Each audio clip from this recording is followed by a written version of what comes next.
We're coming up on the 1-year anniversary of this podcast next month. That's 52 weeks, 52 consecutive episodes, nonstop, jam-packed, uninterrupted astro weather action. If you want to do something nice for the podcast's 1-year anniversary, all you have to do is like, rate, and or subscribe. That's it. Just a few clicks of the screen, and you'll have my eternal gratitude. The stars and the shares do so much for the podcast and keep me in good standing with the algorithm overlords. If you've already rated and subscribed, thank you. You're the best. I'm happy to report that we've got a slightly more mellow week ahead of us than we've had in a little while. That Aries energy is going to linger just a little bit longer, but let's get into the forecast to see what's in store.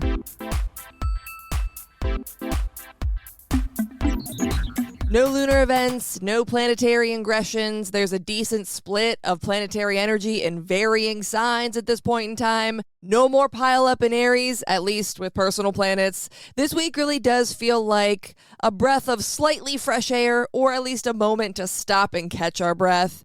We've been all gas, no brakes, pedal to the metal, full speed ahead for what feels like the entire month of April. But May starts to usher in a new era. The realms of Cancer and Aries are still going to be the main areas of life that we're seeing movement in. Last week, this was due to a square between Mercury and Jupiter. This week, it's due to a different square, and that's Mars and Jupiter. Mercury moves a lot faster than Mars does, so that square came into play, and it was over with pretty quickly. The same cannot be said for the Mars square this week. Mars moves a good bit slower than Mercury, which means the square between Mars and Jupiter will reach its height on Monday, May 4th, but it's going to be in play for most of the week. And since these areas of life have been ones that we've already been working with in really big ways, that will, fortunately or unfortunately, continue. I'm leaning on the side of fortunately. Maybe it's just because I'm the eternal optimist, but hopefully because we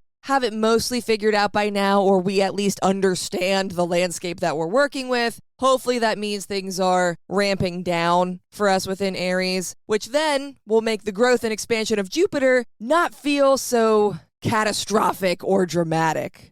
Mars is a malefic and squares are dynamic in nature, so we're once again fighting the urge to take overly hasty or overly ambitious action within the realm of Aries. It's not that we can't take action or that we aren't allowed to get things done. It's more so the manner in which we're wanting to go about it or how we're approaching it, especially if we were able to keep our heads on straight for the most part last week when Mercury was square Jupiter. That was more mental haste. Now this square is more literal haste. And if you were able to keep your head on straight last week, I don't want to see that blow up in your face or just go to waste. There's a feeling of urgency that hits a peak early on in the week, and it's going to feel like we're on a mission, like we're on a crusade to get something done. And it's likely that we don't need to be. It's not that deep. It's not that serious. Even if it is serious, it's not end of days serious. We're just finally feeling fed up. We're annoyed, and we want to get whatever it is wrapped up and over with. But again, it is not the end of the world. We have to remember that Jupiter is exalted. The good stuff is coming. We're just getting really burnt out, annoyed, and irritated because so much has passed through the realm of Aries. We felt so much haste and frustration, and we're at a tipping point early on in the week. We should be really mindful about not letting our anger or impatience get the best of us and ruin all the progress that we made. I'm telling you now, another week won't kill you.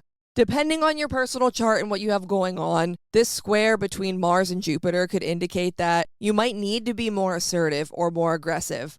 I doubt that's the case for most people, though. I highly doubt it. I do genuinely think that it's okay to be forward, direct, and make your expectations known, but I don't think it's worth upheaving everything and leading into anger or letting the perceived lack of progress get the best of us. The haste we feel throughout the week will originate from the realm of Aries, and it will impact the realm of Cancer. Knowing this, we need to have more faith and trust in the realm of Cancer, and we need to deploy mitigation tactics or temperance within the realm of Aries. I'm loving the enthusiasm that we have within the realm of Aries, but we cannot be overly brash or jeopardize our progress due to impatience and the inability to see all the progress that we've made already. We're set on a goal. Remember, I was the one that told us to set a goal. But don't spoil the end result by losing perspective and displacing your frustrations. I said to set a goal, and remember, it has long-term ramifications. This is not something that's going to happen overnight. So find a different outlet for aggression, restlessness, or anger, and let Jupiter in Cancer do what it needs to do to seal the deal and bring in the goodness and growth.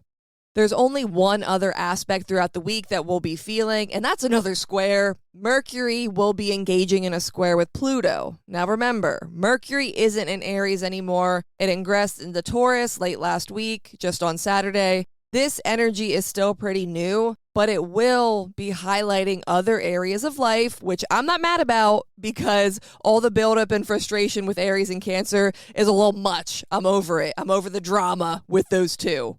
The square between Mercury and Pluto is happening between two fixed signs, Taurus and Aquarius. So we're looking at some mental fixation, some mental blockages, stubbornness even when it comes to those areas of life. This will not be all week long like the other square. Mercury is going to zip on by, and we're really only going to feel this around Tuesday to Wednesday, and then we'll be over it. The fixation is done. While it's in play, though, there's going to be a need to intensely focus on something, and we need to take our time with it. We need to be really deliberate, thorough, and honed in on the realm of Taurus for that brief period of time. But there's a fine line between healthy fixation and unhealthy obsession. We're already going to be on edge because of the aforementioned square, and then this square is going to cause us to likely maybe want to take out our frustration on something that has nothing to do with the actual source, which isn't the worst thing if we can make it constructive, but that might be a tall order with how we've been feeling.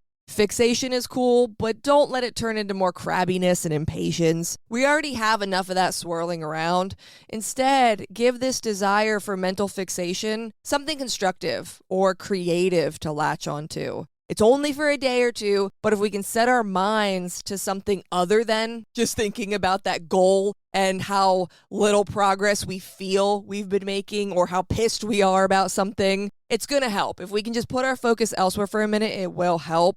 Pare down your priorities early in the week and take note of what actually matters, but also what makes you feel more in control. We might not be able to just put our heads down and bulldoze through whatever it is we're trying to work on or the goal we're getting to, but we can turn our attention to smaller, more manageable things, and this can help us feel like we're doing something of value and not just spinning our wheels or taking on every single task and just to try to get ahead at all costs.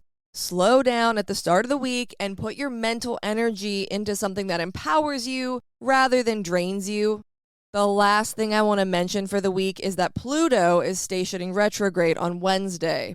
This will be at the tail end of that square with Mercury, so that combined with Pluto's retrograde is really going to have us taking a step back mentally and almost forcing us to reassess and reclaim our power within the realm of Aquarius, which is where Pluto is. Pluto will be engaging in retrograde motion from this week until October, and it will stay in Aquarius the whole time. It does not dip back into Capricorn at all.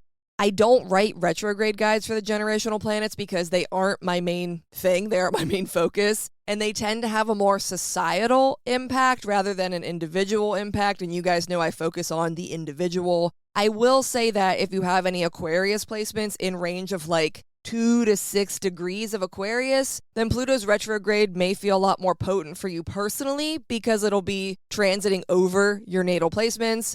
So that's why it's always important to take this forecast and line it up with your own chart, see how it falls with your natal placements, because that can really change things.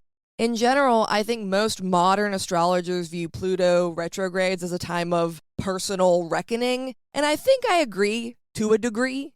Again, I view it as more societal and large scale unless you have those natal planets that it's hitting on, and then it's definitely more personal. But I think a case could be made for saying that Pluto's retrograde is not only about the powers and technology of the world shifting and altering, but also small ways that we can reclaim our personal power or engage with hidden aspects of ourselves. From where I'm standing, this week is about staying in our lane, whether that means finding a healthy obsession to take our minds off the lack of progress, or we find a way to wait patiently. It's about not letting our own wants and desires push us to do something that spoils the goodness that is set to come our way. Honestly, this Jupiter in Cancer run has been so rough, and I've been talking shit on it since the beginning, and I kind of stand by it. First, it had to deal with Saturn and Pisces and making aspects to Saturn, which dulled its impact. Then it was retrograde, and now all this energy in Aries is squaring it, and it's basically saying, come on, man, where's the good shit? I've been waiting for the good stuff. Why aren't you moving faster? I need more. I want more. I want to do more. I need more. It's very intense at this point in time. It's like Jupiter's trying to get it all done and give us as much as it can all at once, and it's just a lot. I think we all just need to take a step back this week, take a breath, and go put all this extra mental energy towards something else just for a minute. Try to keep a positive attitude about what's been frustrating you, and know that the energy, the tension, the anger, the impatience, it is all going to let loose soon. I know what the week after this one holds, and it does get a little better. So just try to stay patient, and if you can't be patient, go put that energy somewhere else. Look at the realm of Taurus, look at the realm of Aquarius, put your mind to something else for a minute, and try to not be too hasty.